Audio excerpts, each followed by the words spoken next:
What up, y'all? It is Anti-Negative, and today we're going to be talking a little bit about Worlds. So, obviously, Worlds came and went, and I think people are pretty incensed about how it went. Obviously, the year of IZZET has hit us pretty hard. It's been a long time since we've seen IZZET not be like a tier 1 deck. Luckily, this time it is, run by Gran, which everybody's been memeing on that card lately, calling it Rega Granavan. I think there's other ones, but I can't remember them right now. But yeah, everybody's comparing Gran to Ragavan, which, I don't know, kind of a fair assessment, although, yeah, it's not exactly the same. But anyways, it's not a monkey that ramps for you and steals cards. But yeah, she is kind of Baral for 1 mana if you're playing Lessons, and she's turning, Accumulate Wisdom into Ancestral Recall. As we talked about on when we were evaluating the cards, like, this was the package that everybody was running in early access, and here it is, winning the finals of Worlds. And yeah, and guess who flopped? Guess what little baby boy flopped? And that was Badger Mole Cub. To everyone's surprise, that thing is pretty killable. So I think the biggest evaluation that I had when I was evaluating the card is that specifically blue-red can deal with Badger Mole Cub pretty well. Everything can deal with Badger Mole Cub. Even blue-black has their ways to deal with Badger Mole Cub, including, stab or just, tapping down stuff. I don't know. Dimir is not very good right now, so we're not even going to evaluate what's going on with Dimir, because on the ladder right now, people are putting Kaido into the sideboard and pretty much not even playing him. So if you're not going to play Kaido, then why would you play Dimir Tempo? And that's a good assessment for, in general, how to play the meta right now. And yeah, so the win rates overall were a little bit skewed towards that. We had Sultai, Reanimator, Dimir, all of them having pretty high win rates, although their representation was super low. So they didn't make it into the top 8, and that's kind of what matters. So, obviously there was an overwhelming majority of Teamer Otters and IZZET Lessons. They had some IZZET Looting. I think JDP was on IZZET Looting, which I'm a bigger fan of that deck in general. I'm not a huge standard combo guy because it requires a lot more steps and setup. But yeah, overall the IZZET Lessons deck way overperforms. Every single call out card for the Lessons build was really an issue for everyone. So you had to Firebending Lesson, Combustion Technique, Boomerang Basics. Every single one of those cards is really good. So you had a lot of people calling out all right, well, why would I play Accumulate Wisdom or Gran when I'm just going to Ancestral Recall for 3 really bad cards? And guess what? You're not, because when you play Monument to Endurance and Artist Talent, you can just draw your entire deck and then kill them with Monument. So there was one player who didn't have Monument, who did super well anyways, because his Lessons package is still that good. But yeah, because they didn't have Monument, they didn't make it to the top 8, and then Seth Manfield ended up taking down the whole thing, which leads us to our next point about Seth. Although we, respect him for winning the whole thing and respect his, seniority in the scene, 20-year veteran and, Magic Pro Hall of Famer now, I suppose, for winning 2 Worlds. Yeah, a lot of people aren't very happy about it. And the reason being is that he played pretty sloppy the whole time during the top 8. And he also played sloppy, I think, in general during day 2 as well. So he had a few infractions just on rules violations. He tried playing Monument a couple times, even though, well, he tried playing it for 2 mana, even though that his artist talent wasn't leveled up and didn't have Gran on the field. And he got called on it once, and then I think he didn't get called on it the second time and got away with it. And then the more infamous one is the big takesies backsies he had. And people are very angry about that, calling him out on cheating, etc., you know. And fundamentally, big discussion yesterday about this on Sunday. And yeah, he wasn't cheating. So that's kind of the big takeaway from this, is that no, he wasn't cheating. And this really comes down to the judge, whether or not they want to allow these types of game actions. There have been times in the past in Magic where they call it like magic like prison rules and stuff like that. I think there's a video on it. And yeah, people were very, very, you know, angle shooty with stuff. And say if you said, all right, go, and you hadn't played your land or something like that, and you're like, oh, hold up, I need to play a land. People wouldn't let you play lands. They would say, no, you said go. I'm not going to allow you to take your turn. You pretty much would time walk yourself if you said the wrong thing at the wrong time. And judges couldn't really do anything about that. So now Magic isn't like that anymore because, you know, it's a more accessible game. It's not just for sweats. So even back then it wasn't. It was just that it was the Wild West. So people really exploited the lack of rules back then and would kind of not make up their own rules, but enforce things that made it seem as though some game action has taken place and you're not allowed to do this anymore. So yeah, in terms of him doing the take back rule, the judge deemed that it was, you know, he didn't gain any information. His opponent didn't gain any information. Again, he was against Ken Yukihiro, who is Japanese. And so this is the common situation for people who are angle shooting. Again, we're not saying that Seth did this, is that they do this against foreign, non-English speaking or not native English speaking players, so they can't respond against it. And this, even if he would have been able to respond accordingly, he wouldn't have been able to influence it at all. So this really comes down to the judge and what the judge deemed like was okay.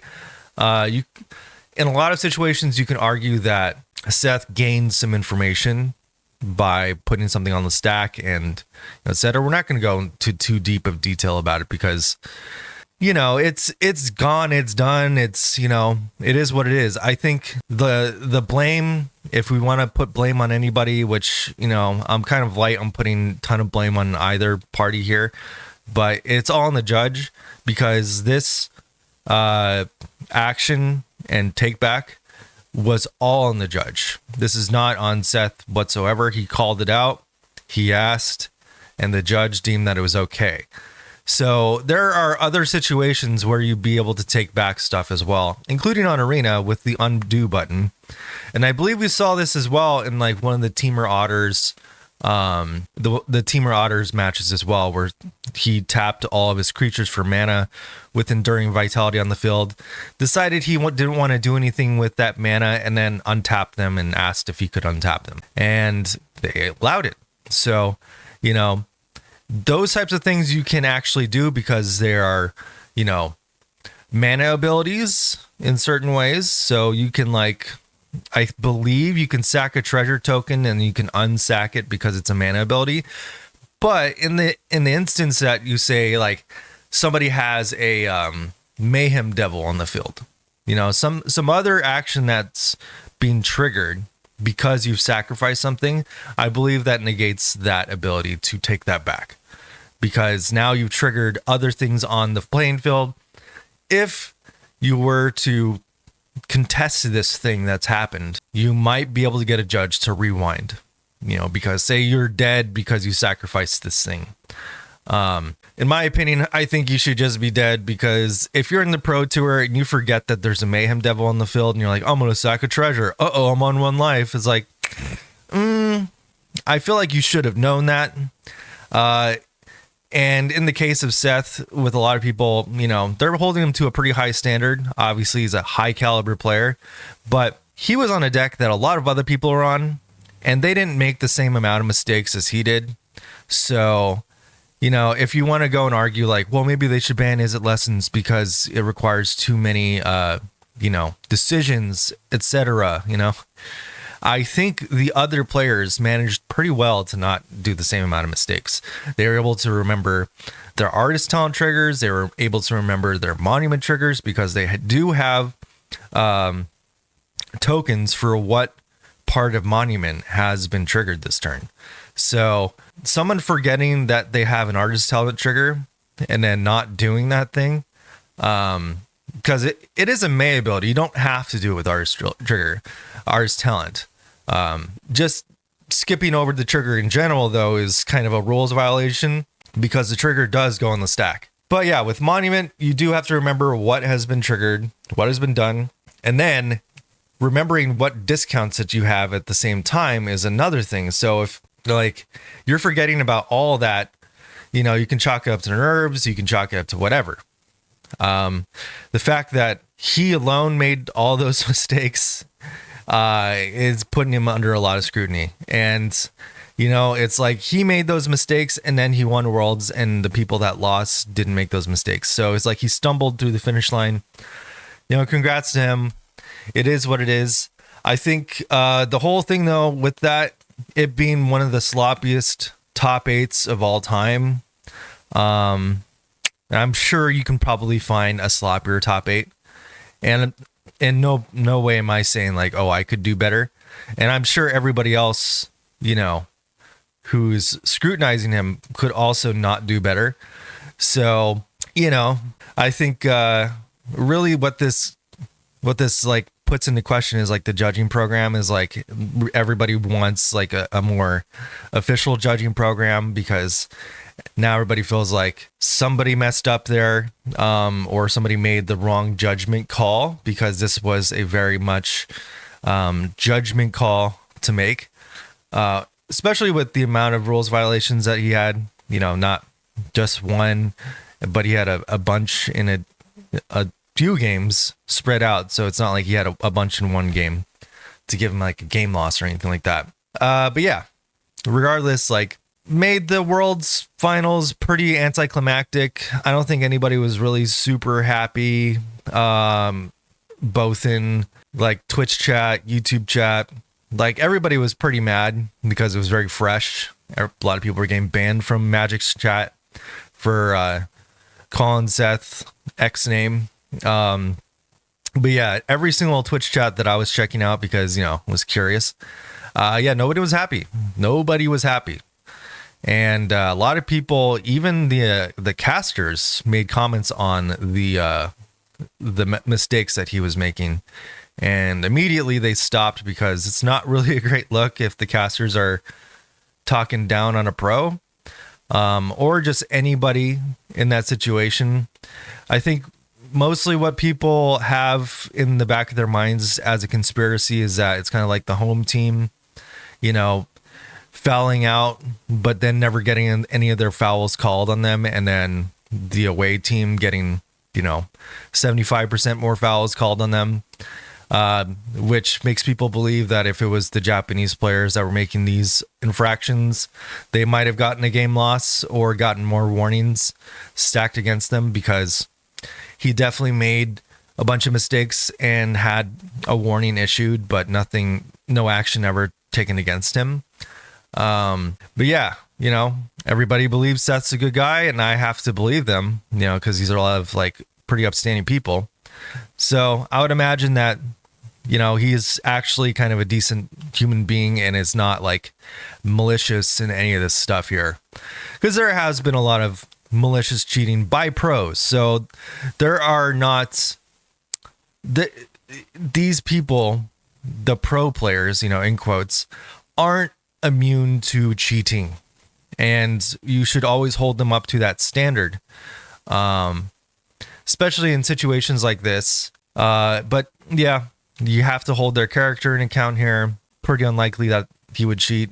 it's pretty likely that somebody would just make a bunch of mistakes, and probably just be less practiced than the other people in his lessons in general. I don't know why he would be, but he very much played like he hadn't played the deck enough, especially like forgetting that amount of triggers. But anyways, you know, the whole summation of this recap here is that Gran's the most broken card in Standard right now, and BANNABLE is less so, even though both are equally killable by the same things.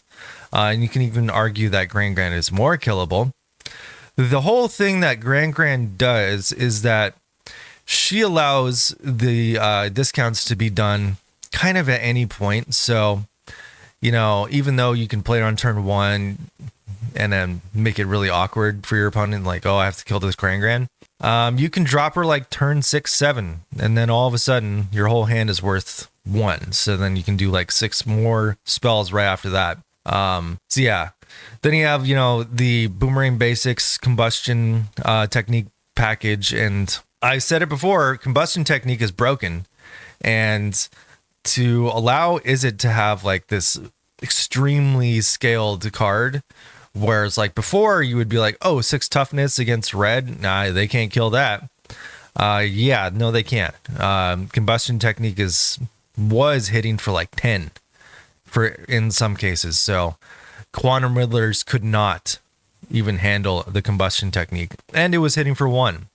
Not only that, Boomerang Basics was just pretty much nullifying every single you know, possibly leveled up talent in general. So nobody was able to level up a talent to the point where they're able to like get Iroh's Demonstration to deal 3 to the board or something like that. And that was the main reason why they would level up the talent all the way, and not just have it level 2, you know, to get the Gran discount.